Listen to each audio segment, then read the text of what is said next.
Welcome to this hour of Cyberpower of Tigray.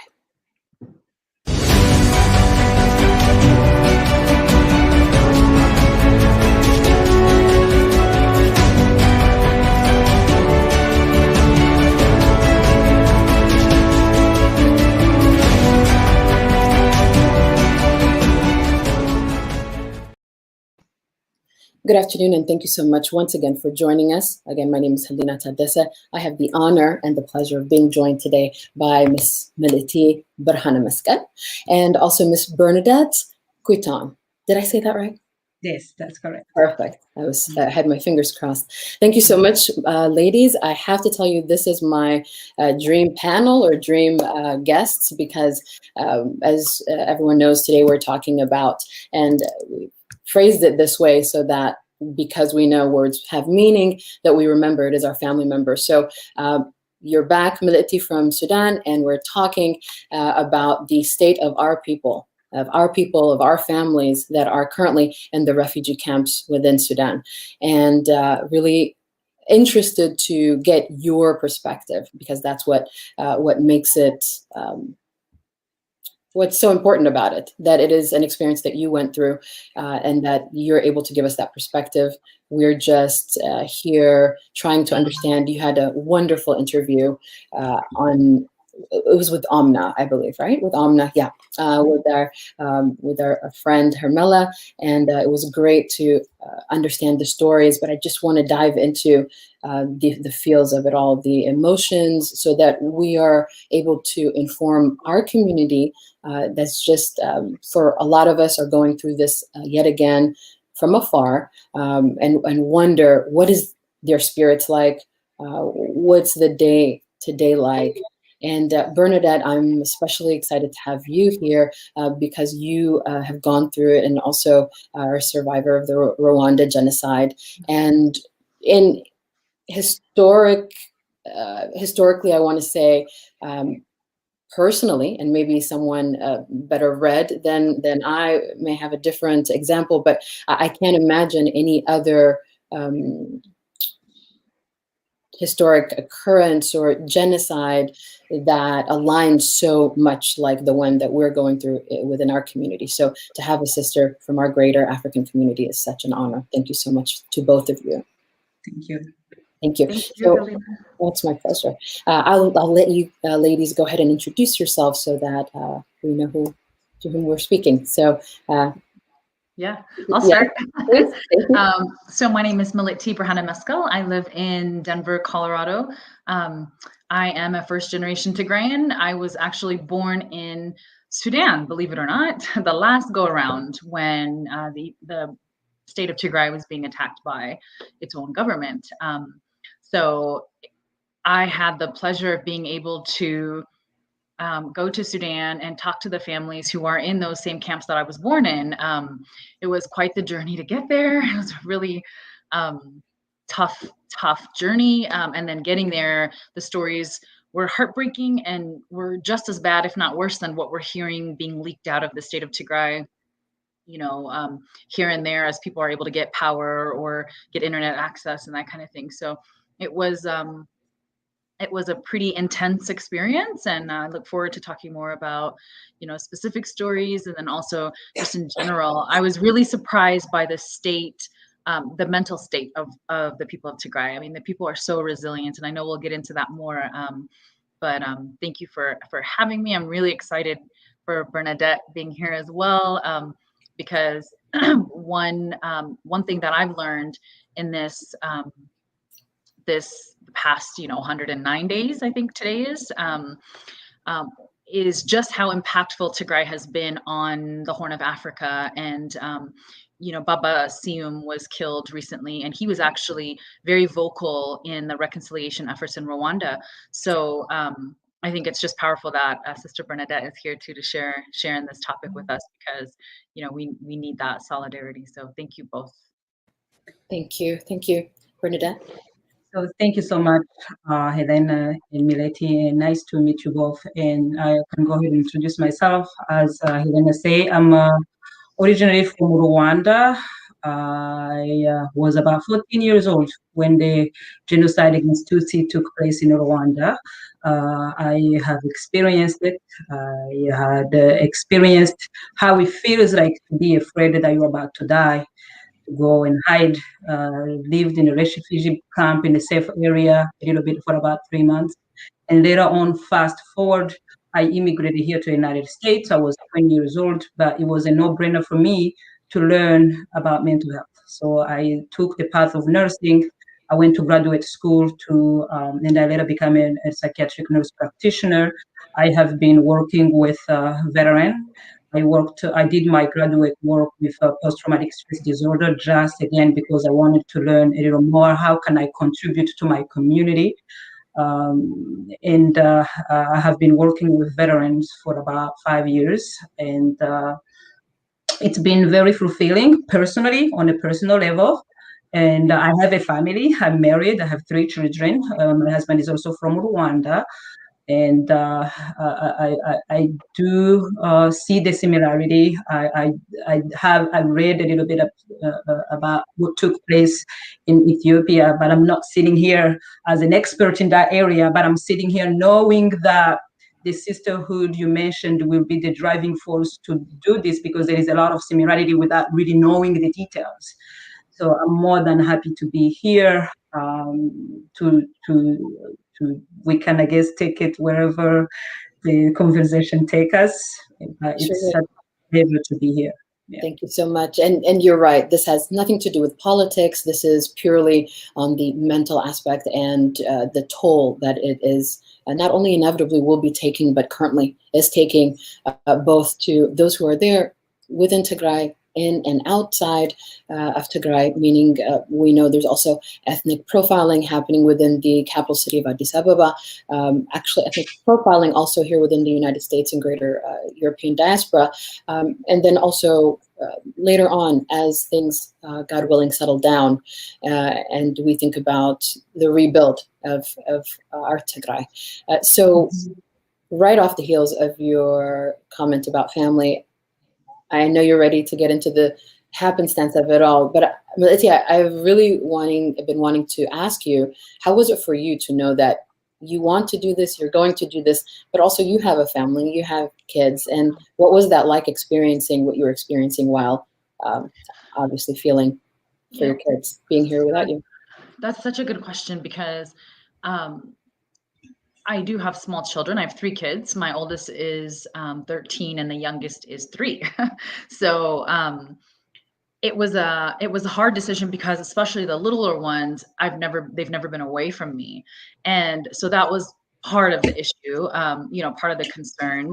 The other thing is just the instability of everything that's happening, in that area, because it's not just Tigray, but Ethiopia is at a standoff with Sudan. And so, with over land disputes. And so I'm thinking, okay, I am a Tigrayan and I'm going to Sudan under not the best circumstances. And then you have Sudan that could potentially go to war at any moment with Ethiopia.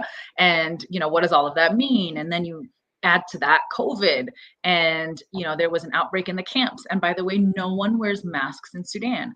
Nobody. So, I guess the exposure is not as much as it is like here in the States. I don't really understand, why that is. But the crew that I was with, we're all like masked up everywhere we go, and people are looking at us like, like we're crazy. Yeah. But there was exposure in one of the camps. And so there was that whole element of, okay, so what if we do get sick while we're there?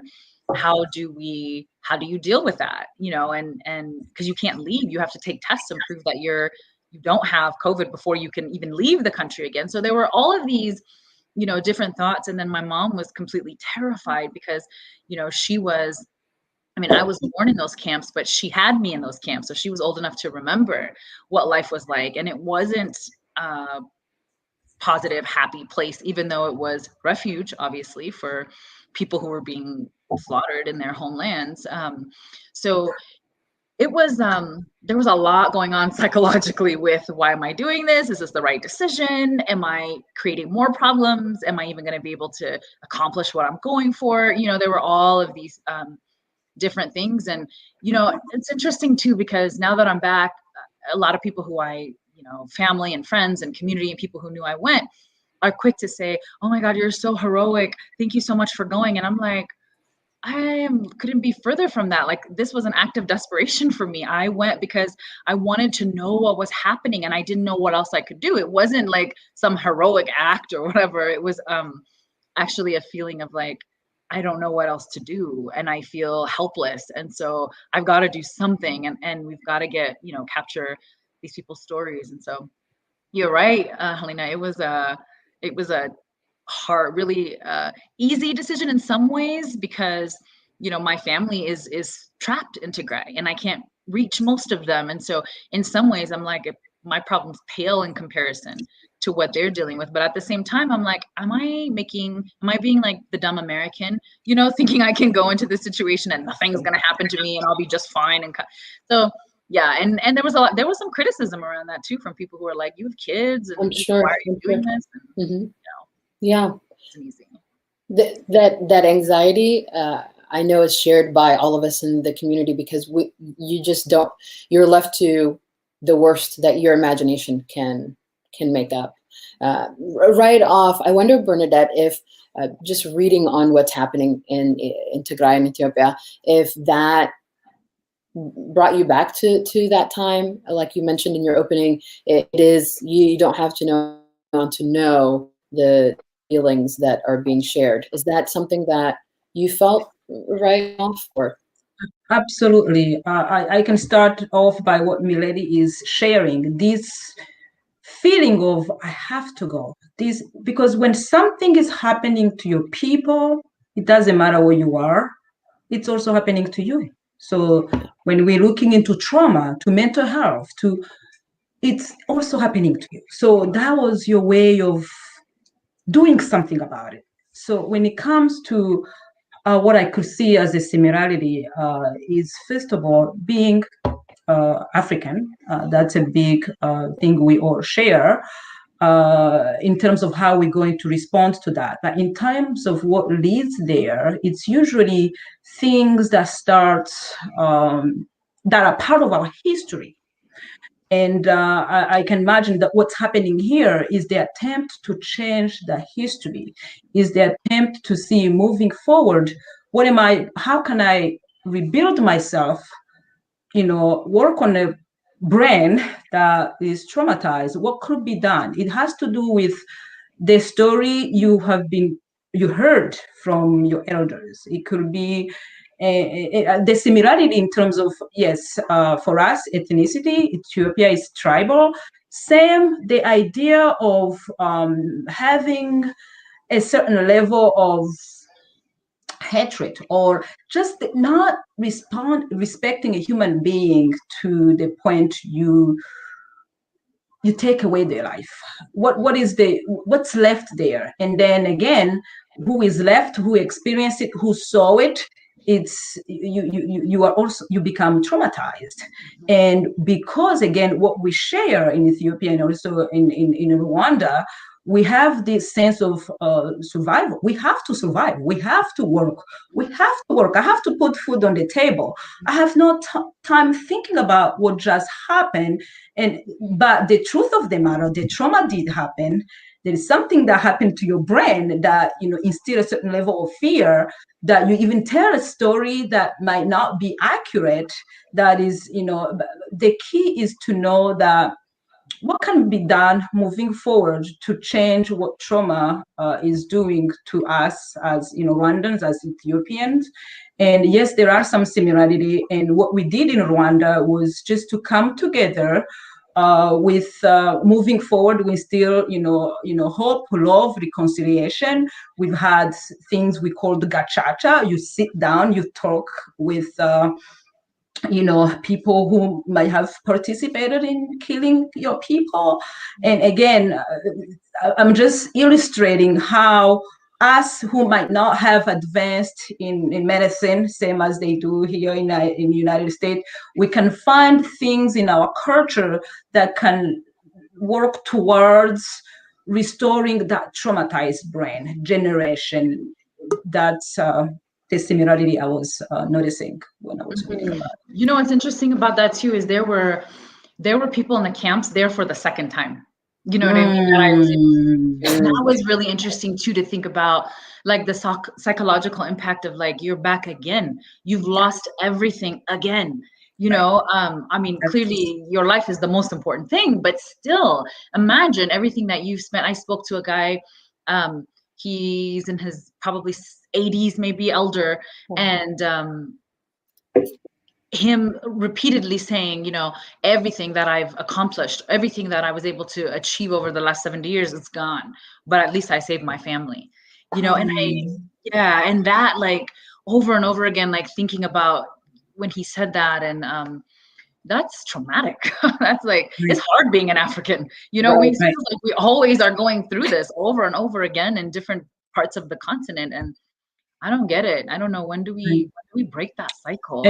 You're bringing a very interesting point when you talk about re-traumatization. I talking about generation who, when we grew up hearing these stories, yes, they are also affecting us. But when you experience it for the second time before you even get to heal, yes, it sounds like he has found a way. We are resilient. I remember how in Rwanda they do often refer to us being resilient based on how, if you can see the progress we managed to make later on. Yes, that resilience is there, but also I think having like you say, he say at least something about his family. That's what driving him.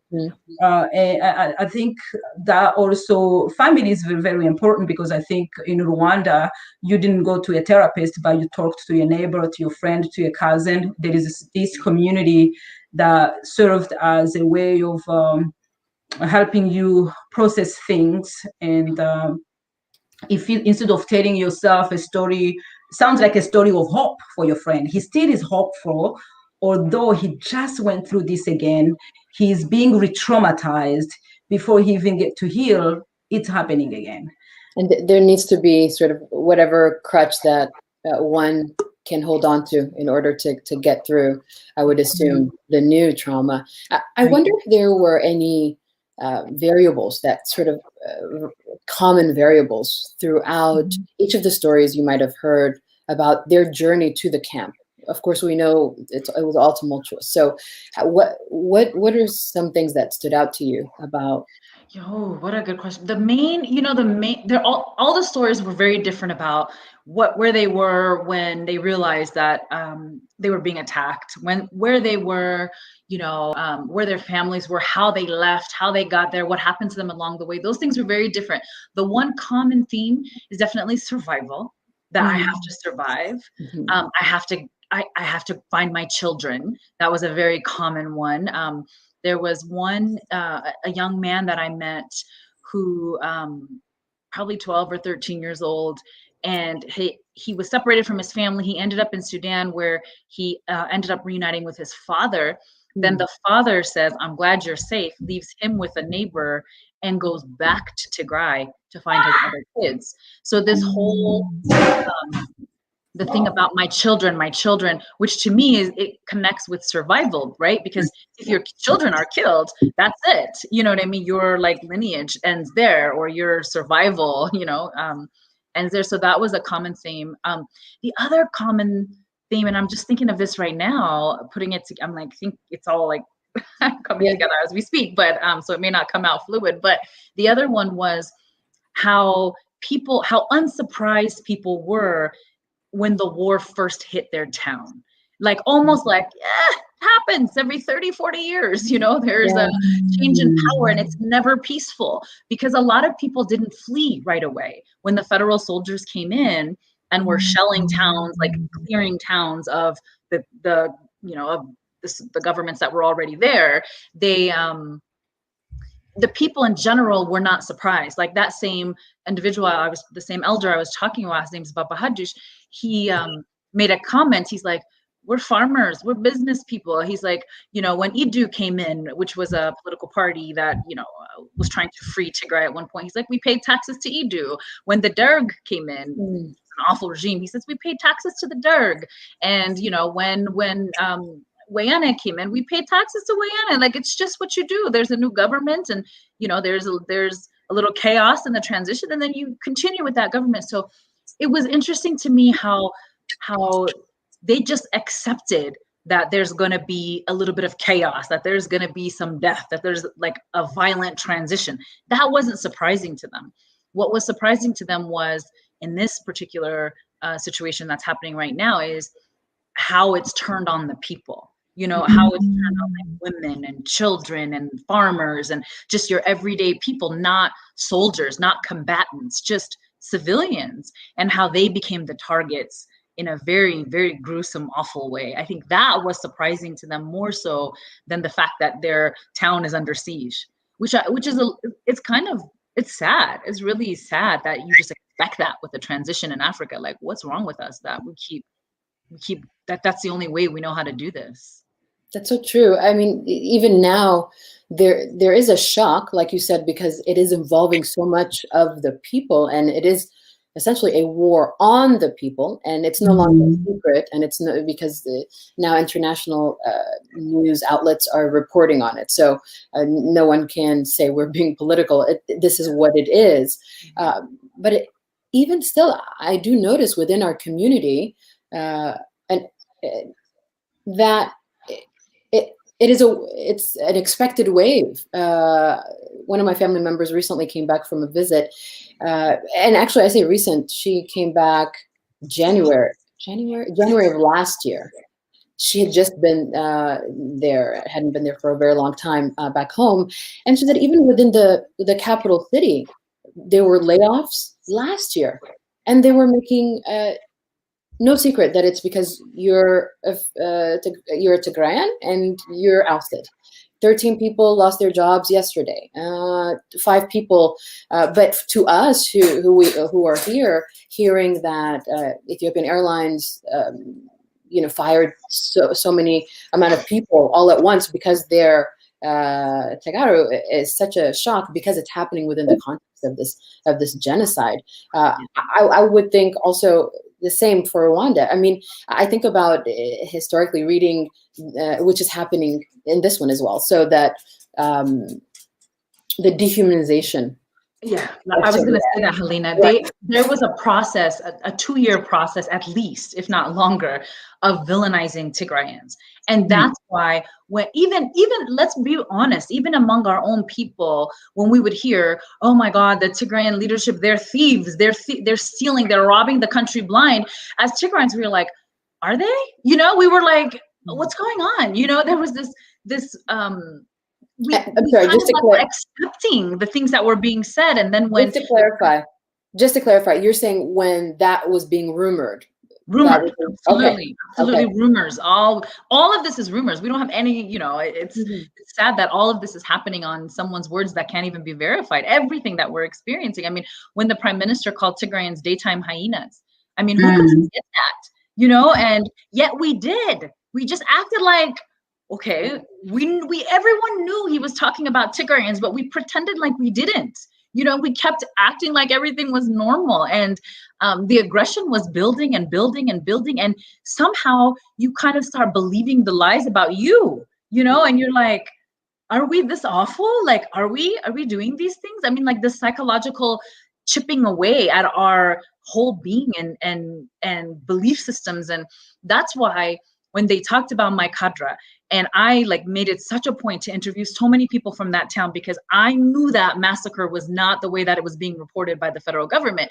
And when I did my interview with Omna, she kind of challenged me, which I appreciate. And she's like, well, I don't necessarily think Tigrayans are above being able to do that kind of thing. And I, from a personal perspective, I spend a lot of time in Tigray. I go every year, and we've never, ever even heard a rumor about this type of thing happening in a war.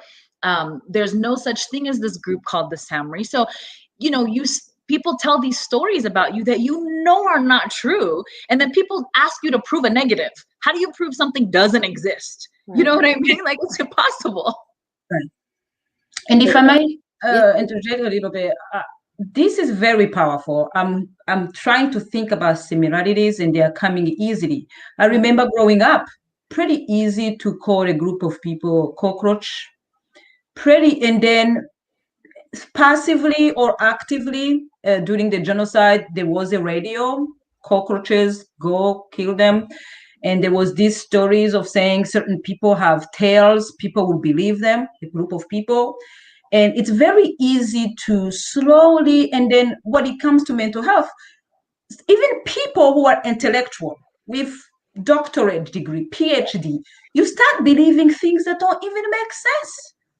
And that's what leads to that level of inhuman kind, like actions such as, you know, killing a group of people, children, or anybody whatsoever. It starts slowly. I think that's a very powerful way they use to, in order to be successful eventually.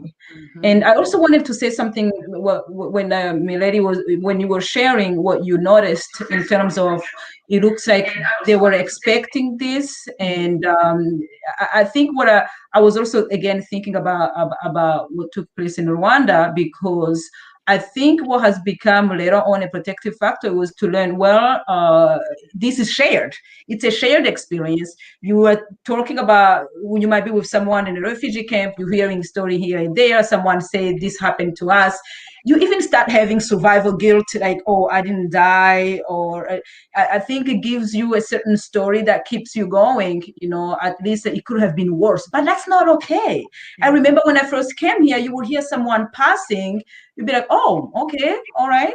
They had a funeral, okay, sounds like, and you don't have the right emotion that human being was supposed to have when you hear. So once you have been experiencing this, when you're hearing something is about to happen, you start negotiating between things that shouldn't even be negotiated. Like, you know, am I going to be killed with a machete versus a gun? It just does not make any sense. I can't even tell you how many people would say that. How many refugees were saying, oh my God, they were killing people with machetes. They couldn't at least use a gun. Like, so many people said that very thing when I was talking to them. And even the, I noticed people triaging their pain. Like, if someone was killed, they'll say something like, well, but it was an older person. Then there was a little girl who was killed too. You know what I mean? Like, as if one is more acceptable than the other, or easier to absorb than the other. So it's bad. The mental impact of this. Right. But I would think immediately the mind is so powerful that it will create whatever fantasies to help you get through. Because I would imagine, and I would love for you to walk us through a day in a camp, but I would imagine, and being so little when we were in the camps, and thinking about, my goodness, I've always appreciated my parents, even more so now, seeing how rambunctious a 1-year-old can be. And my sister was 1 year old when we, you know, let alone a camp, on our walk, you know, my mother had my 1-year-old on her back, and I was 4 when we first started walking, and she had me, you know, in hand. So just thinking about how the community came together to help when we were all together. You know, someone would put me on their shoulders when we're crossing rivers and things of that nature. But then when we were separated, because numbers would be something that would draw attention, so you would separate and walk to nearest village, and then you would, you know, walking at night, sleeping in the day. And thinking about, as a 1-year-old, the anxiety of my sister crying, the anxiety, you know, just, and we've talked about triggers and what they are and how they come about on this programming. And even now, I can tell you, I've always, you know, sought to understand what that entire experience is. And I can say, sitting here talking to you about the next words I want to utter, I'm feeling, you know, my sweat glands, you know, you know, so I think about when we were, someone hid us underneath their straw beds because we were deep in the rural. And I even viscerally remember the smell of the manure that the beds and the home was made out of, and then being told not to make a peep, you know, while they searched. And I think about the amount of anxiety my mother, because my father left first, he was a POW, and then my mother and the girls, and we just left on our own with this group, and thinking about that and the lasting trauma that has. And if I am getting hot flashes, like symptoms right now, thinking and talking about it, the amount of trauma she has around it and being triggered now. So, Millete, I kind of, could you walk us through a day in a camp, and then just sort of possibly the unspoken fears that you experienced? Because I doubt people are so right now in a place to say, I'm just afraid. And maybe some of it are, but I just wonder, could you share that with us? Yeah. I also just want to add, it's interesting to hear you recount how you got out with your family, because it's so much of it is still happening. So like some of the stories, for example, I spoke with 3 young women, from the youngest was 17, the oldest was 30, they're sisters in one home. And like I said, most people didn't flee right away, and these girls didn't. And they ultimately, when they recognize like, oh, everyone's a target, including women, they their neighbors hid them. And so they hid them under a bed for 5 days. And so they could only come out, sneak out to use the bathroom, but they ate under the bed. They stayed under the bed. And then their neighbors were afraid, because these gangsters, or, people who were going door to door killing people, were coming to their doors, and they would kill the people who were hiding Tigrayans as well. And so on day 5, their neighbors said, we can't hide you anymore. Wow. And made them leave. And well, they didn't just like push them out the door. What they did was, there was a big makeshift jail that was created in the town. There were over 7,000 people there. And what was interesting to me is I heard this same story about that jail from people in different camps. So, it's not like a story that someone heard someone else tell. They all had similar stories in totally different camps. So, which lends to the credibility of what they're saying. Totally. But that's also similar to what took place in Rwanda. Sorry, go on. And so these girls, so what the neighbors did was they said, listen, we can't hide you anymore, because now our lives are at risk, but we'll take you to that holding area, the jail, where Tigrayans are being held. And so the girls had no choice. What were they going to do? They couldn't just go out into the street. That was really scary. That was death. They were dropped off at this jail. And so, and there were just wild stories about things that happened while they were there as well. But I'll tell you about some of the fears that either people expressed or things that I picked up on. You're hearing a lot about the impact of this on women who are being, gang raped in many cases, being attacked.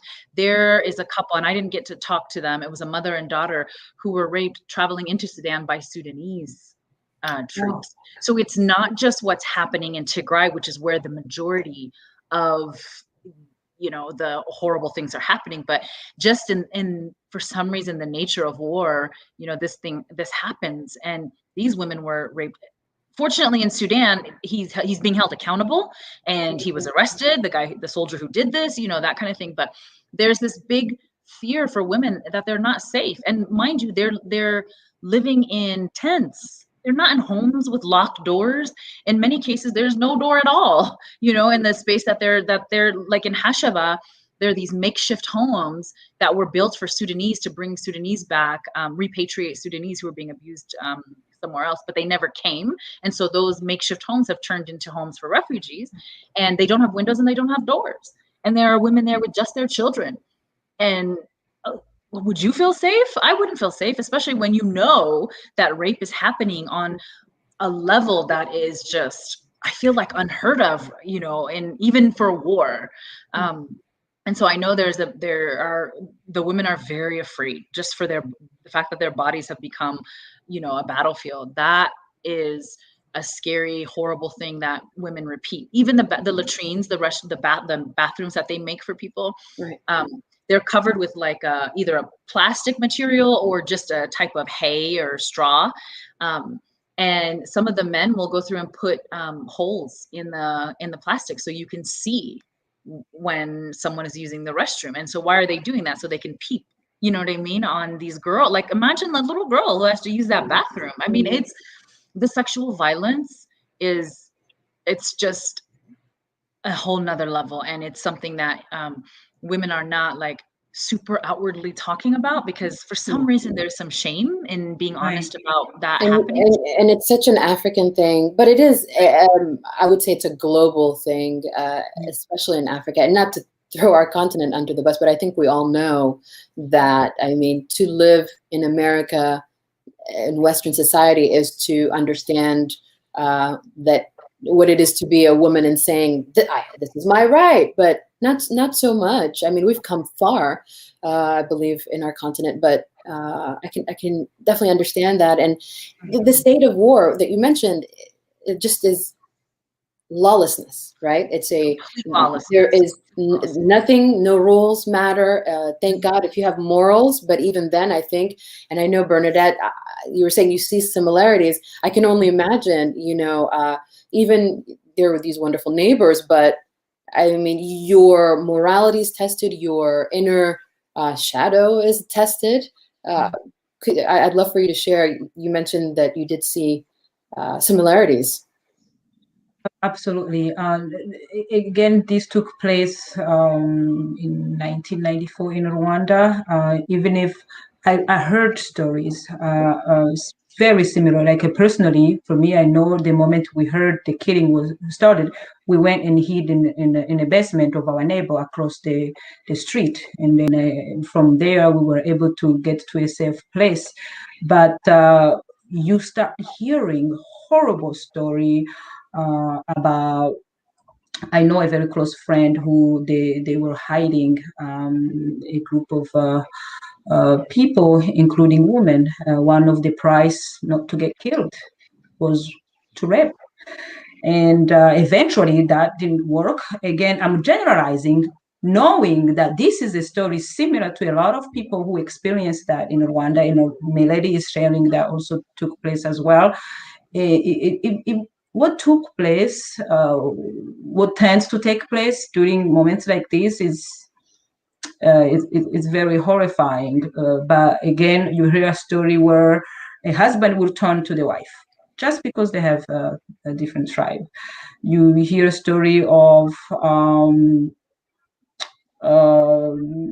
being raped, women having this shame and guilt, being afraid, making a choice. What am I gonna do moving forward now that I'm pregnant with someone who's going to always remind me of my killer? And women go through a lot of things. That shame, that guilt, it's very detrimental if you cannot speak it, because one of the weapon trauma cannot survive is to talk it, to speak it. I was going to also share that I'm noticing that you were able to get some stories by talking to people. That's very good, because what you are doing, you are teaching your brain that was once afraid, doing through a moment that was horrifying, that yes, I went through it, but I'm still standing. It's no longer, yes, it takes time, but if you are able to talk about it, to share, which is why groups are very powerful. I used to work with a group of people, Vietnam veterans, who have experienced trauma. Again, a little different than what we're talking about 1960s, but they didn't get to talk about it at home or any other places. The moment they started talking about it, that's when the healing happened. In the meantime, the family has felt their trauma. They will see certain symptoms. You see violence, you see drug use, you see it shows up in so many different ways, but if you can talk about it, if you are in a culture like Hilena, you mentioned, if you are in a culture that does not, that's not acceptable, where there is shame, there is guilt, there is that it becomes even more complicated. But when it comes to how similar it is to what took place in Rwanda, if I started going one by one, I did share generally, it's just beyond, it's beyond imaginable. If it's you like can these dictators are operating from the same playbook. You keep seeing the same things over and over and over. Exactly what I've been saying too. It's so crazy. It's as if they said, chapter 3. Right. It's so nuts. And then, of course, I mean, the Holocaust, the most studied genocide of them all. Again, the dehumanization, even to your point, Millete, why did we just take it? Why didn't we see it as a sign? And Bernadette, when you were saying earlier about this collective, it's almost like a glaze comes over us. Maybe it's because our minds won't go there. Maybe it's because we, sure, we may think they hate us, but they hate us, So, Right. You start believing. Sorry. No, you're great. It's your mind start believing things that don't make sense, and it doesn't make any sense. But because it's been fed for so long, you start believing that, right? Yeah. And you did, when you were sharing your experience, you mentioned something. Smell is one of those things that stays with you. Yeah. Right? When you had a certain, for some, it's been studied, but if you, during trauma, if you smelled certain things, it will stay there. It's one of the things, especially working in the military, there is a certain way the gown powder smells. And again, trauma will, when it comes to what took place in Ethiopia, also in Rwanda, it's also there is a lot of similarity. There is differences when you're talking about soldiers versus when you're talking about tribes, ethnicity. I'm hearing a lot of similarity, and I think now moving forward, the key is what could be done, because this is something that does affect your brain in a way that it's a biological thing. So right. you are experiencing. You're about to die. You are telling your brain that you're about to die. Fear is there.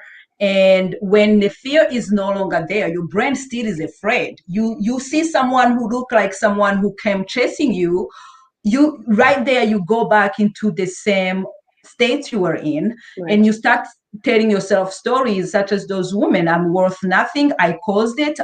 You try to earn power by saying I caused it. I didn't hide. I didn't hide enough. I didn't, and it all becomes so. If we really don't address it, and it stays with us, we fed this to our children and moving forward. So that generational pain and trauma. I want you to, yes, please. Yeah, no, I just wanted to mention, it was interesting too when you brought up the census, because a lot of the kids are really traumatized by the sound of planes now. And I noticed that a lot. So I was walking around. They hadn't started school yet in the camp in Umrakuba when I was there. They've since started school. Someone sent me a video of the kids. It was really beautiful. But the kids hadn't started school. And so the kids were just everywhere, all over the camps. You would see them, and they had notebooks, which this was a good thing. They had notebooks and like a couple of crayons or pencils or whatever. And they were drawing a lot. And so I spoke to a lot of kids, in different places, and a lot of them were drawing pictures of planes. And that was really interesting to me. And so I started asking like different kids, like, so what is the plane? And they would say things, kids, obviously I'm not trained to like get these kind of stories out of children, but they would say things like, this isn't a bad plane, sorry, this plane delivers food. They would say things like that. So like, it's not a war plane coming, it's a plane that World Food Program. They would even write WFP on the plane. So they were like, to me, it seemed like teaching themselves, like, don't be afraid when you hear that sound. This is actually what it is. It's not that bomb dropped. It's not self-therapy. Yes. Self-therapy, which is why actually you hit the nail on the head.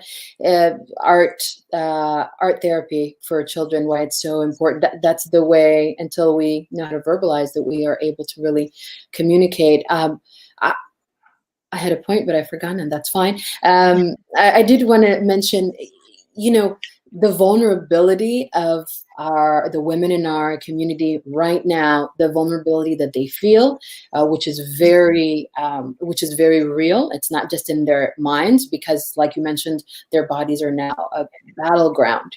I'm sure women wishing they were not women, they were not there, because there's some finality to death, but there is an ongoing trauma to being violated, I would assume.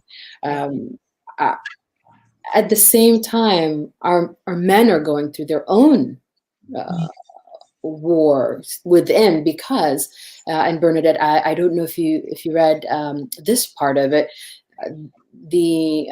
opposition, the federal troops, the Ethiopian federal troops, as well as the Eritrean army, as well as the militias that are aligned with the federal troops, are currently in more rural areas, have been killing young boys and men. And the plan is that that they kill off all Tigrayans. The plan is that they, by either raping and impregnating and ruining the line, ruining as in cutting off of the line, and that is such a vendetta, that's a sexual war is on a different level of hatred even, right? So, and then many reports coming out by survivors saying that the soldiers are saying, we've been told to do worse. This is nothing compared to what we've been told to do. And they've been killing, there have been some reports saying 7 years of age and up, 4 years of age and up, which to me is so biblical, so archaic, so, so sad. We talked about our women, and even in my own experience, thinking about my father and all the stories we heard once we were reunited with him, of the nights of crying and wondering, if we'll be reunited, just that dark place that they go through. And what are our men's morale? What the men that you spoke with, I think about, the psychology of males as we know it, the testosterone, the, not being able to maybe in their minds feel like they can't protect their women. What are our men going through? That's such a good question. So just to validate that too, we hear different ages, but the 3 girls that I mentioned to you who, no, it wasn't them. It was another family, but there was the man in their home, the father in their home was attacked and his ear was sliced off, his hand, hit by machete in the head and all kinds of things. He survived, believe it or not, and was able to get to Sudan. But when he was hiding, because what they would do is they would once they attack people, they would throw them in the streets so that other people could see. So there's like that that traumatization of just like seeing those dead bodies and like people who are not even quite dead, but are like, yeah. You could just imagine that, that terror that people had. But he was able to survive. And so when he came home, he had to hide, because if anyone survived, they would come and they found anyone who survived an attack, they would then kill the whole family as punishment for like surviving, basically. And so the father, his name is Hilena, he told me a story about how when he was hiding, he heard his neighbor come over to his daughters at the house and tell them, don't worry, you're safe. We're only killing boys over the age of 12. You're good. And I think, and the dad heard this, and it's someone he knew. It was his neighbor who was saying this. So it's just so traumatizing. The reaction from men and boys was very mixed. People are angry, especially the young boys are angry. Imagine you're 15 or 20 years old and you grew up in peace, right? Ethiopia's had peace for the last 30 years. There hasn't there have been issues here and there, but not anything close to this. You grew up watching TV and with the cell phone and going to school and living, by all accounts, a decent life. And now all of a sudden that's ripped from you, and you see that type of carnage that you saw, and your mom is crying every day, and maybe your dad was killed, or maybe your mom was killed in front of you. They are angry. I mean, angry, and like trying to figure out. That was one thing that was interesting to me, was what happens now with these young people, because they're mad. I did talk to some men who are going back to fight. They're going back. They can't handle it. They got their family to safety, and that was their plan, and they're going back. They have no reason to sit in the camp and do nothing. Not that that's not an accurate way to say it, but no, but that is the feeling. Feel it. You know what I mean? Is I'm not just going to sit here while people are being slaughtered, and just because they got their immediate family out, people have extended families still stuck there. And they saw such awful, awful things. How do you just unsee that? Or how do you act like, well, whew, I made it? You know what I mean? So I think the mental state for boys and men is a really dangerous one, where they don't see it like, yes, I survived. They see it as like, I need to go back and fix this, if that's even possible. Yeah. scary. It's really scary. Very much like we here are clawing at the world to listen and to pay attention and to do something.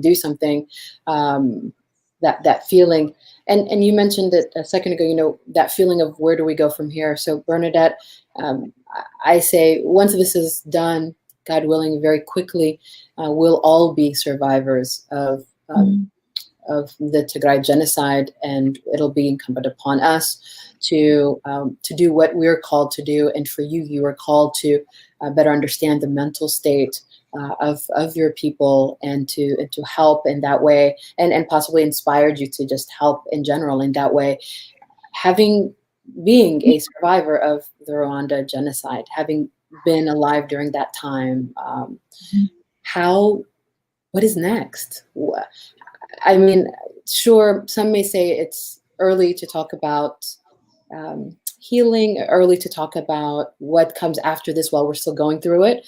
But we know, I mean, we're talking about how to rebuild while in the pain. We're talking about how to help with the mental state of our community while still in the process of getting them out. So in that spirit, how do you remember it happening? What happened? How did it stop? And if I can add a question, how do you get over the anger? Because I am angry from what I heard and learned, and I'm hearing people on the ground are angry. How do you ever get past that? It feels impossible. It really does. Great point. Even asking the question of what comes after this, it's almost against my nature right now because of that anger. But I need us to see some sort of light, some semblance of an after this, because right now we're all living and breathing for this. So how did it dwindle? How did we know the world acted too late? And now they're saying, you know, the elected officials are still saying, let's not, you know, it's too much time has passed already. So many people have died and are in pain. But how did it dwindle? You know, like, do you remember it on that side? And how, like Millete said, how do you get over the anger? I mean, how? What's next? Okay, what I will share is it's good to recognize that those emotions are happening. And like I shared before, one of the things that trauma can survive is being put to light, you know, raising the awareness. What you're doing, Hilena, this is amazing. This is great. And this is happening during the moment where we do have the internet. We do have so many ways things can be shared. So definitely I have hope that there is a way to get through this using the platform that is already here, that wasn't here about 20 years ago. So looking at what took place in Rwanda, I think what helped the healing was this idea of being, although I'm going to say something that might be too early to say, but it's usually the key. And when we talk about it, when we do trauma work at work, that's something we talk about, you know, forgiveness. Forgiveness is usually not for them, it's for you, because the anger is destroying the person. You know, forgiveness is more moving forward. How do I heal myself and move forward with the idea of the natural reaction of a man to say, I was weak, let me go back. It could happen, but again, then what, right? You probably don't have as much resources. You probably might end up being killed, but that's only keeping the circle going. But that's usually a normal reaction during that, when that is happening. But what kept Rwanda going was to sit together, to talk about it first, was to embrace the idea of reconciliation, forgiveness, sitting down and talking. Again, we couldn't wait for, you know, again, this is an area where I won't claim to have expertise in, but I know what helped us was, in order to here was to sit down, because we couldn't wait for all the trials to take place one by one. So they created something which I say that I'm not exactly familiar, but I know it was the gachacha, to sit down and talk about it. What took place? It's okay to say, yes, I remember my neighbor coming, asking, you know, who is here? Don't worry, we're coming back. And those, you talk about those, and then someone who might have participated on the other side is sitting, sharing his story, the idea of even sitting together with, I feel that has helped Rwanda a lot to heal, because even something you could call closure. We had moments where people will go back to bury their own, to figure out, tell me where when you killed my family, where did you put them, right? That's part of the healing. It's okay to talk about what's happening at the moment. This is actually happening. The children are being killed. The boys are being killed. We need to know these things to put it to light in order for something to possibly happen to stop it.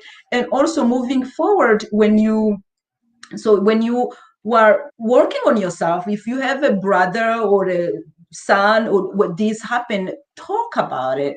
And what did this say? It's more about how can you move forward?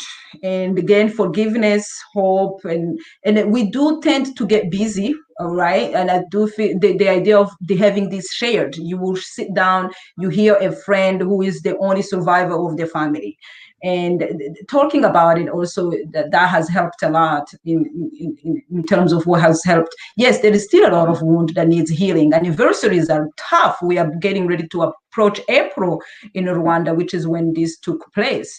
And so what I would say is the idea to create this platform to talk about it, give a voice to the survivor, so they can once again be able to say, no, this was not okay. It's not okay that you can say, well, at least I wasn't killed by machete. At least I still, yes, you can talk about it in a way that helps you move forward, but not in a way in accepting it. So you see yourself as the victim who is always going to be afraid, then you won't move forward, right? Or you can stay in that vicious circle is, I have to always put my arms up.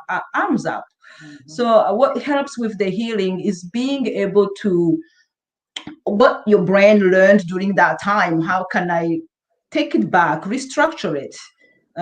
That's what I could share right now. It's possible, but what's happening right now, putting this to light, talking about it, going into details is very important. And also to create a safe environment where people can share in those refugee camps. What's happening? How do they feel? Who is there? Are they safe to talk about it? You going back, Millete, and being the ear, and all of these are very, very helpful. And, one person at a time, 2 or 3, and that's how other people see and join in. It's possible. It's possible to definitely create a better future. But again, what's important right now is to stop. How can this be stopped? And it might be, it might take certain things to be like, let's just do one little thing at a time. What helped in Rwanda was really the idea of, let's move forward. And again, what things that couldn't change, people had to get back into their lives. And but certain things helped, such as being able to talk about what happened, being able to go and bury your own the right way. So in terms of how that can be mirrored in Ethiopia, I'm not sure, but that does help healing. I think that's part of the problem, is the victims are not being heard. The Prime Minister and the government of Ethiopia is gaslighting and telling them that what happened to them did not happen, and retelling the stories and controlling the narrative by blocking the journalists and blocking the communication. And I think that's the problem. People are not being heard, and what it's doing is like growing resentment, not even just for what happened to you, but how you're being silenced and your story is being twisted and in a way that further villainizes you, the victim of what's happening. So it's a good point. And maybe that's why we're nowhere close to conversations about healing, because we can't even right. In terms of... You're talking about it, but I think this is good work towards healing. You're talking about it, something that probably wasn't there years ago. Right. And I mean, to exactly what you said, Bernadette, we may be far from it, but it sounds like that's going to be what needs to happen. And the optimist in me says we're going to do it, and we have to do it. And I'm also rooted in the now. Just like you mentioned, in Rwanda, the statement about cockroaches, go kill them. That's exactly what's happening here. But because he knows that the Prime Minister knows that the eyes of the world are finally on him, it's code language now, Mm. very much, I want to call out a name, but a former elected president here, coded, this is your time, basically Right. he's saying, have vengeance now for whatever it is that you had hoped. And bringing in the enemy of the state, the longest enemy of the state, which is the Eritrean government and the troops, knowing that they will have the vengeance that he would want on the people. And meanwhile, trying to act very diplomatic and skirt around the issue to the world. But again, thankfully, Western media is capturing it. The prayer is now that there's action.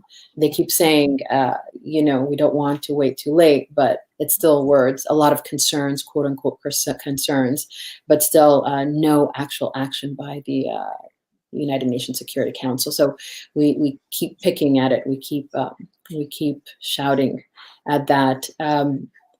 Millete, I know you have these stories. You're diligently working on them, and they're coming. Can we get little? I mean, the one where this and the one where that. Can you? Yeah. So the story that will come out here in the next couple days, the first one is just about that massacre in Kwitonda, and just really understanding, what happened there, and getting out the voice of the refugees who fled Kwitonda, who were there, who are listening to the prime minister twist that narrative in a way that is so abusive because it's so untrue. And so the first story coming out in the next couple of days relates to Kwitonda. The next one is all around a parent's love. It was a mother's love, but there are fathers also who, witness their children being killed while they're trying to get them out of there. So it just focuses on what parents have sacrificed in the past few months. There's a woman who was she basically gave herself to soldiers so her son could survive, and they threw a grenade and blew her up.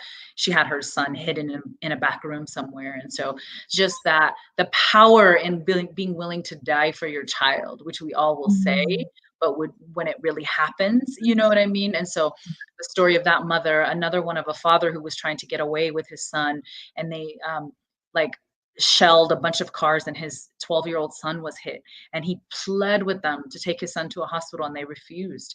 And they said, bury him, just bury him. And he had to bury his son on the road. And so that story is about just what parents went through and are still going through but the stories that we were able to capture. And then the last one is just really a general story about why this is a genocide, and why the people feel like this is a genocide, and how this isn't the first time this has happened in Tigray. And so just capturing that story. And so they're coming soon. I didn't realize how psychologically damaged or impactful it was for me. So it's been really hard, really, really hard to just get it all out and produce it all. And but it's coming. And it's very important that you be mindful of that, because you definitely took on their trauma when you were hearing and listening, taking their story. So it's very possible you might have some nightmares and things like that, but for the good cause, and knowing that this is something that could happen. And it is good, because it helps when you know the potentials, what you could be a symptom is not as bad as what is this, what's happening. And like I mentioned earlier, because you were so busy, now that you are relaxed, you're in the environment, now everything might start coming back. And I feel it physically, like physiologically, in my body and my back and my neck and my head. And it's interesting how things manifest, but I think it's very physical. You're wearing the weight, right, so to speak. It feels like, it sounds like. I asked about the stories and what may be coming, because left to your own horrific imagination, it's just horrible all around. But just wanting to know where is everybody, and how is everyone? I have been seeing the UNHCR little snippets of the camps. No matter where we are, our people, and perhaps people in general, so resilient, and no matter, you know, whether we have to make up something in our psyche to help us get through it, or maybe it's just within us to find a way to rise. Seeing the mothers making injera, the coffee stations, having, you know, making little businesses from the rations and also the money they're being given. You know, these are our people. I mean, that was one of the more shocking things to me. Africans, we are built differently. I mean, I came back home and I like crawled in my bed for 3 days. You know what I mean? And I'm like, that's so weak. Watching how the people, I don't mean that, but you know, just watching how the refugees have adapted so quickly. I think that's good and bad. I think, you know, there's a little bit of avoidance of dealing with like the full situation, but there's also this really powerful spirit of, okay, we're here now. Like, what are we going to do at this point? We're not just going to crawl in the bed for 3 days. We're going to figure this out. And, you know, everything is solar powered. And there was like a whole barbershop set up on solar power. And this guy had his clippers and he's like, you know, like people are lined up and looking fresh. I'm like, okay, that's pretty impressive, you know? And women setting up, like you said, the little tea stands and coffee stands. And, you know, I talked to a few women who had those things set up and they would say things like, well, we've got to keep our minds busy. We've got to pass the time. We've got to like, you know, we can't just sit here, you know, parents trying to keep their kids busy and give them something to do. There very much is this, we're going to survive. Like, this will not kill us spirit, which is very powerful. But I also think when we do that, we tend to not deal with some of the stuff that we just, you know, that we just experience. We think we have to be so strong and we have to just overcome it and, you know, whatever. But I was pleasantly surprised by the resiliency of the people and how they're not confused. They are not confused about what happened to them. They are not confused about the fact that this is a genocide. They are not, when I ask, will you go back home? Like, what will it take for you to go back to Tigray? And overwhelmingly, what people would say is, when the government we elected calls us back, we will go back. And that's it. They are not confused. And so we shouldn't be either about what's happening and what it's going to take. You know, as you know, some of the government of Tigray and also some of the opposition parties in Tigray have put out their demands for the federal government. And they're saying things like, you know, put the government back in place, like respect that and recognize. Yeah, get the Eritrean troops out and, you know, all these things. And a lot of analysts are saying, well, that's a non-starter because the federal government doesn't want that. And I'm thinking, but the people do. The people elected them, and the people are saying that.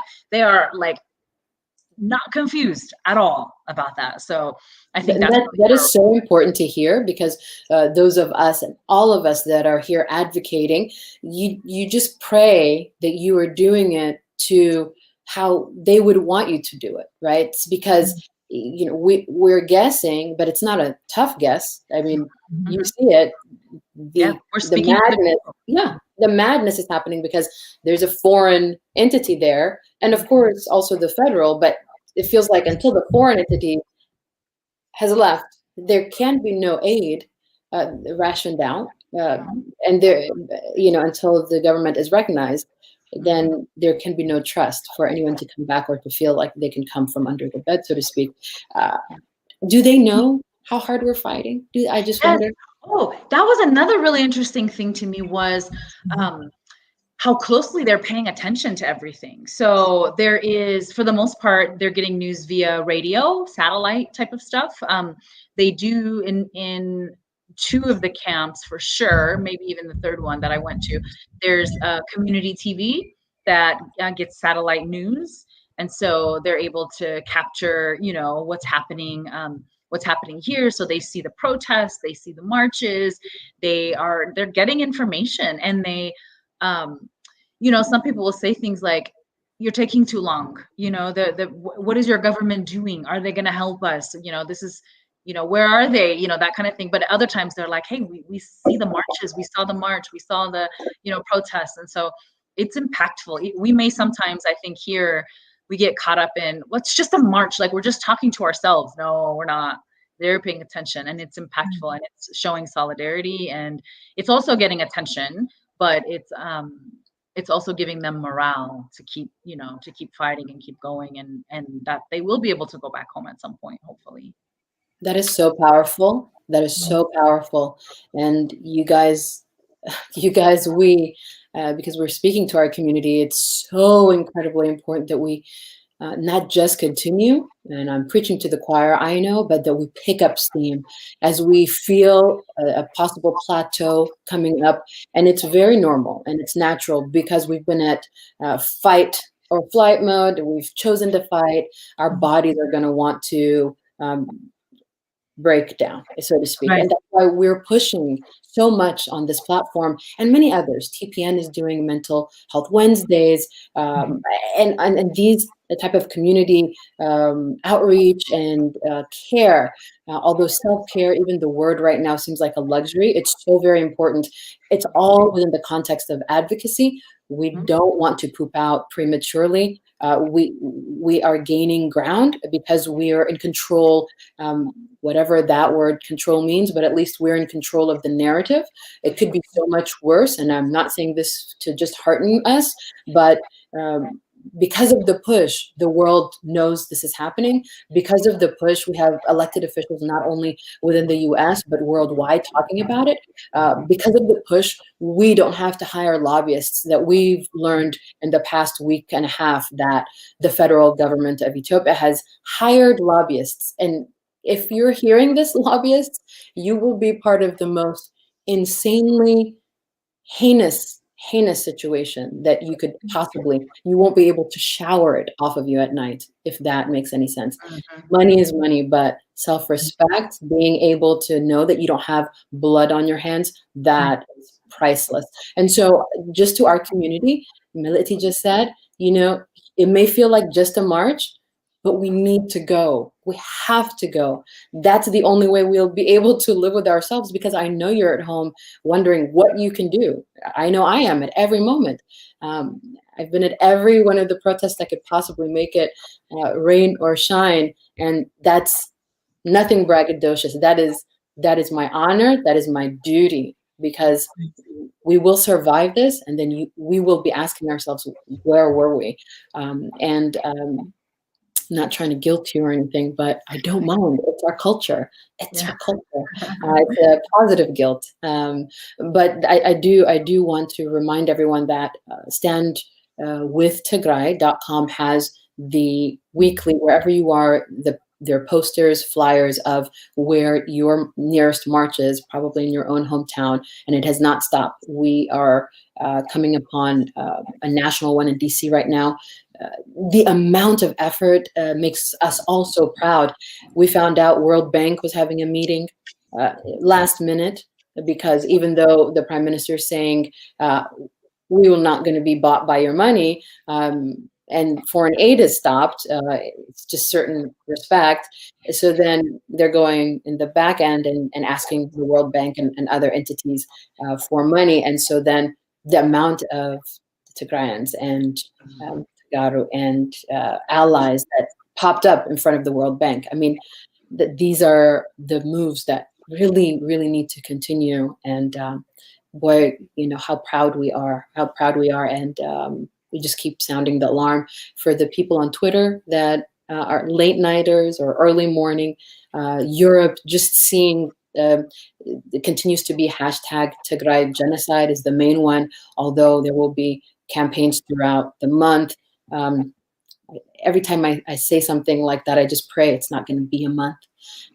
Hopefully they'll put us out of a job, so to speak, because this has become pretty crazy. But there will be campaigns with different hashtags, but hashtag Tigray genocide will continue to be the main one. Again, Stand With Tigray has the event. Also, if you're on Instagram, Tagaru events has that. I really wanted to ask you something before we left, Bernadette. They won't let us bury our dead. They won't let us bury our dead. And I can't help but think psychologically, more than we've heard it said, Eyewitness said the other day I read, they said, we couldn't mourn for our dead. In their culture, the invading party, the invading country. In their culture, they have these martyrs days that go on, like days after days, almost. It feels like every day may be one of those, speaking from an outsider's perspective. But is there a psychological, possibly, explanation? I just can't help but think, is it just the idea of not wanting us to have finality? I mean, is it just that, do you think? I mean, when it comes psychological standpoint, I think it's more hiding their tracks. They are denying that this is happening. It could be just as part of. So you are asking me if they're doing the. Well, you're right. I should specify. So as they're doing the killings within the Tigray, they won't let anyone bury their child, their husband. They will leave the dead bodies there in the streets until there's smells, and then there are hyenas coming. And now I understand. Yeah, so that's another form of killing. That's another form of calling names. That's another form of dehumanizing. That's another form of that's horrific. That's definitely contributed to the severe of the symptom or someone might have. So again, there is always hope that healing is possible, but experiencing that, it makes the situation even worse when it comes to the mental state. Or the whole idea is to really exterminate. They're doing it on so many different levels, and so yes, psychological. That's very powerful. It does because again, what helps that healing is being able to bury, being able to have closure, being able to say, and if that's not happening, then yes, it's also control. I think, like for a lot of people that I talked to who talked about that, like just seeing dead bodies, like literally all over the place. It's not an exaggeration. They're all over the place. And someone even said, you can't even tell whose is whose because they chop body parts. You know what I mean? And so you don't know whose head and whose arm and things like that. And they leave it out for everyone to see. And I think that's for to control people psychologically. Right. It's part of their plan. Remember, genocide is structure. Nothing happens by accident. Everything is usually planned out. So that's what I've got to learn when I was, as I was learning what took place in Rwanda, what made this a genocide. You are describing some of the examples that are used, when you are really want to exterminate a group of people. So that makes all the sense. Like you said, Millete, to control, this will happen to you if you don't fall in line. And also, Bernadette, the ultimate dehumanization is you don't even get a burial. You don't even get a finality. Another death for the person watching it. Right. And if I could share quickly that what you are doing is very powerful. Knowing there is someone fighting for you, you cannot imagine how powerful it is on that part. And also for the killer, knowing there is someone who is watching, it also slows you down. So this is great what you're doing when it comes. That's a great thing to share. Yeah, you're right. That is something really important to remember. You get in this mode of, how do I get on Twitter today? How do I join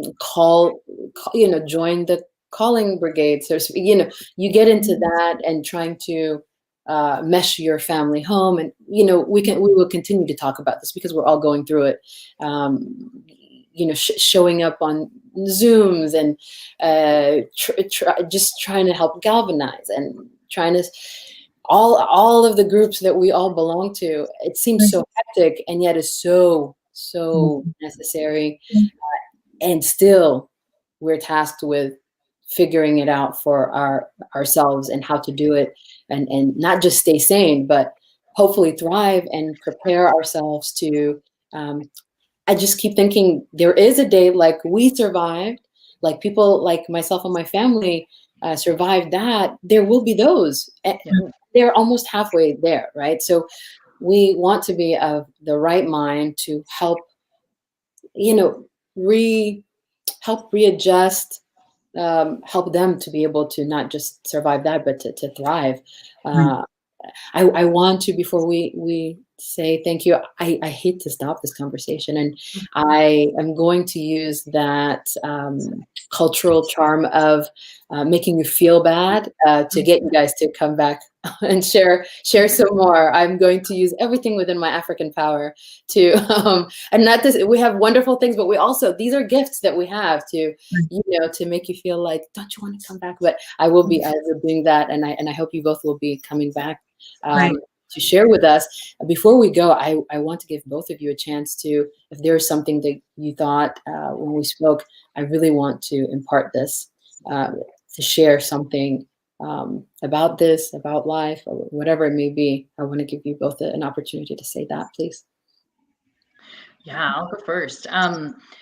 I feel like there were so many things that I wanted to say as we were talking that didn't quite come out. So I'm happy to come back again. And yes, and take your time. Nobody's ending us, so I mean, ending the program. So take your time. So the main point that I want to get across is that as awful as the situation is, people have not given up. They haven't given up.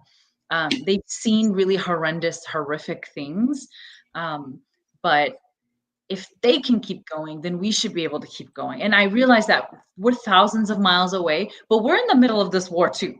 I think sometimes we forget that. And psychologically, we're waking up every day in the middle of a war, and trying to figure out, what do I do today to be able to help stop what's happening? Or what do I do to help, make the refugees more comfortable who are in Sudan? Or what do I, and so I don't want to discount that. And I want us to keep checking in on that part of it personally.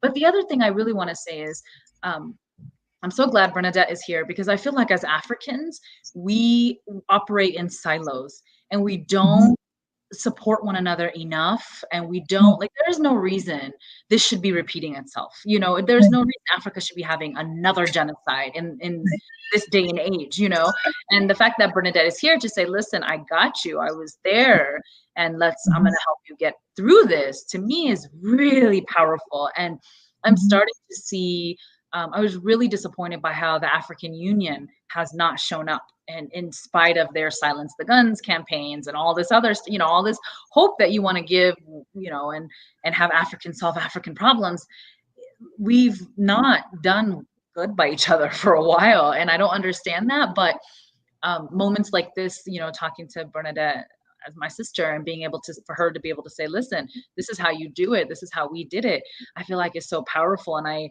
hope that there's more of that kind of collaboration that comes out of what's happening in Tigray.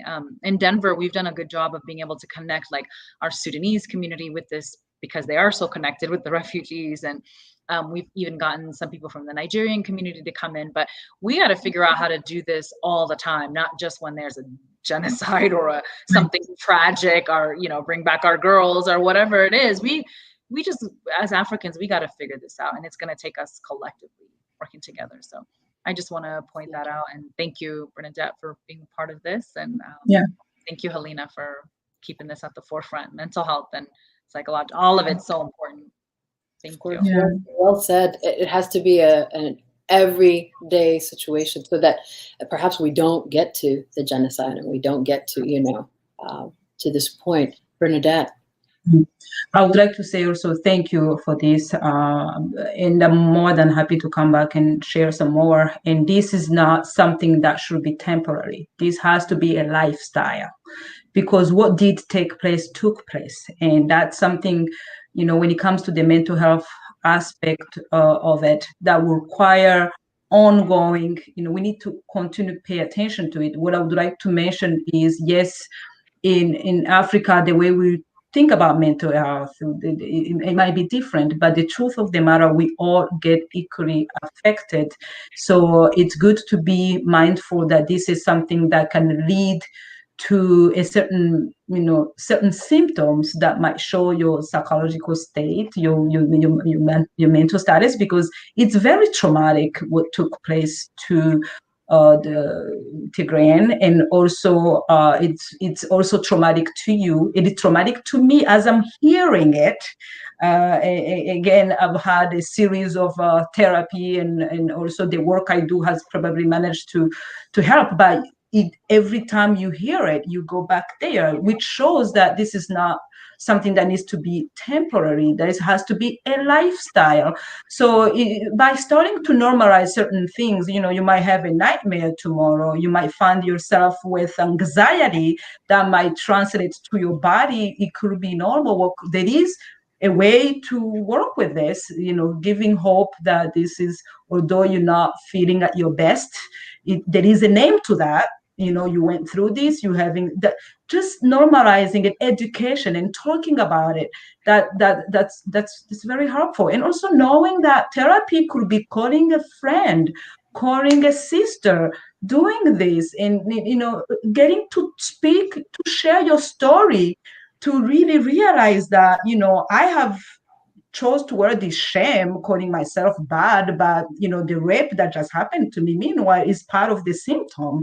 This is how I should be working through this. Even the idea of just normalizing it in a way of the symptom, it makes sense because of what you've been through. I think this is something that could be should be really kept to light and being part of this. And this is not something that needs to happen. But yes, it's true that usually in our community, because I guess maybe we tend to move from one thing to another. But as I'm thinking about it, I'm thinking about the Jewish community. I see a lot of solidarity, and that did not come from nowhere. It came from a place of, we have to get together, and based on the history that took place many years ago, but they are still even being affected today. So they realize that one of the ways to really stay strong is to be together, to work together, to share all the expertise. I happen to be here, to speak about the mental health aspect of it. I'm happy to learn also from, learning. I'm actually looking forward to hearing your stories. I will ask where those will be shared. But all of these, we have people who can come. Sometimes you just need someone like Hilena to call us all to be here. But this is all important. We need to create more of this in our communities. Well said. Well said. And you're right. What I heard you say is normalize that because you've gone through trauma, normalize understanding that because you've gone through trauma, you're going to have moments where you're not okay, and that is okay. Exactly. And that is okay. We're so used to trying, scrambling, trying to make things okay, or at least needing to say we're okay, that we forget that it's okay that I'm not okay, right? And I wish very much for some form of counseling. I know that our people in the refugee camps have some form of counseling, but because there's so many people, I just wonder how much that they're receiving, if any. But when they do come to us, I just know we'll be ready to be the biggest hug and the biggest that's all. I don't know why, but that's all I can think about. Is I just wish my arms were big enough to just grab everyone, and I know we all feel like that. I don't want to leave without just saying thank you to our watchers who are engaging. There are a couple of questions sort of answered. A lot of people are saying thank you so much, ladies, for joining us to talk about this. People saying yes, very important. As always, people reminding us that all humanitarian corridors need to be open in Tigray. Yes, we're with you. Mr. Tadesse asks, how do we help the diaspora kids who are witnessing this horror from being stressed and distressed? We did talk a little bit about openly talking to each other, and I think that goes for our children as well. Millete shared a story from the camps where kids were drawing, and we talked about how art for children is also very therapeutic. Anything that you can think of right off, Bernadette, for children and helping them, especially kids who are outside of the camps, outside of Tigray, and this could possibly go for everyone, really, kids from being distressed. I just imagine if you're within Tigray, it's a different kind of a conversation to say this may be happening. You know, and I think I remember from your Millete, from your past interview, that was very powerful. You mentioned, you know, you're having these conversations where you're preparing your young ladies for something horrific that may happen, and just which is sad in itself, but it's necessary. You're preparing your young men. But outside, within the diaspora, how are you helping the children to not feel so stressed with what they're seeing and hearing? So what's important when it comes to the mental health of the children is to know that children are hearing us. It could be a comment that should have kept in the room only for adults. Children are able to possibly go online and see what's happening and then create their own stories. We have to be able to sit with our children, give them on their level of understanding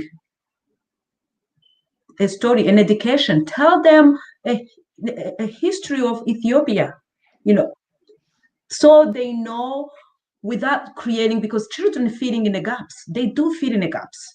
So they might hear one statement and feed in the gaps something that might be so traumatizing to them.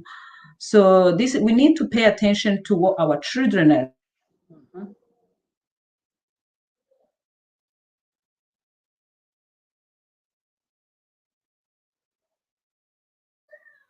Bernadette, can you, Millete? I think she froze. I'm still here, yeah. Okay. Well, I'll jump in then if it's frozen. Yeah. The only thing I wanted to mention was, you know, I have a 4-year-old, and my 4-year-old. Oh, you want to finish, or should I keep going? No, I just was going to mention that it's very important that, Hilena, you did mention about children, because that's very important, because parents might forget that children don't know the whole story. We got to learn in school, hearing, we know the true history of what led to this. They might hear certain comments and fill in a gap, something that could be so damaging to them. Before you know it, they start having these symptoms, and you wonder where they came from. Yep. Right. Yeah, and I was just going to add to that.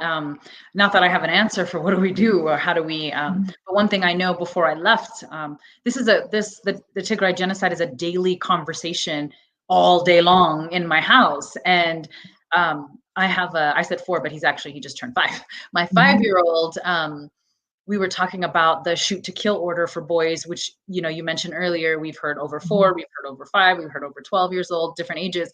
But I remember talking about that, and my son came up to me and he's like, "Mom, what about me? You know, what about me? I'm 5." And I was like, dang, I didn't even realize, you know, I mean, obviously they hear everything and they are absorbing everything, but it didn't occur to me that he was making that kind of connection. Like, will they kill me? You know, and it was just a heartbreaking question. So I think for us also being careful of how we talk about things in front of children here. But as far as the young people, they're so engaged, and they're, like I said, in the middle of this war, you know, in the best way that they can, which is mostly through social media advocacy and calling legislators, doing things like that.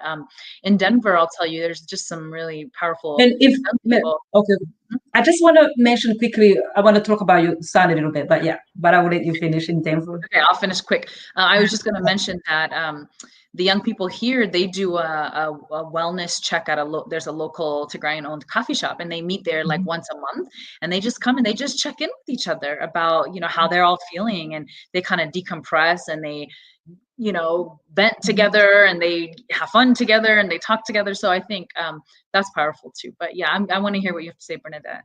I just was going to make a comment quick that, you know, to find a moment to, you know, sit with your son and then hear how he made that statement, and maybe even just use like, could be like it could be like sort of a game to show him what is really like, you know, in terms of you know, so that way he might have filled in the gaps, you know.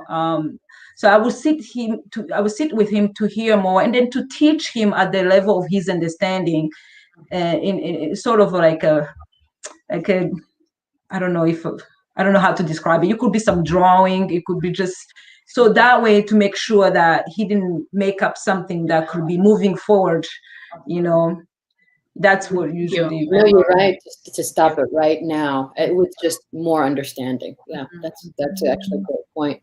A very good point. Speaking of sons, I see my time is up. Yeah. I hear him.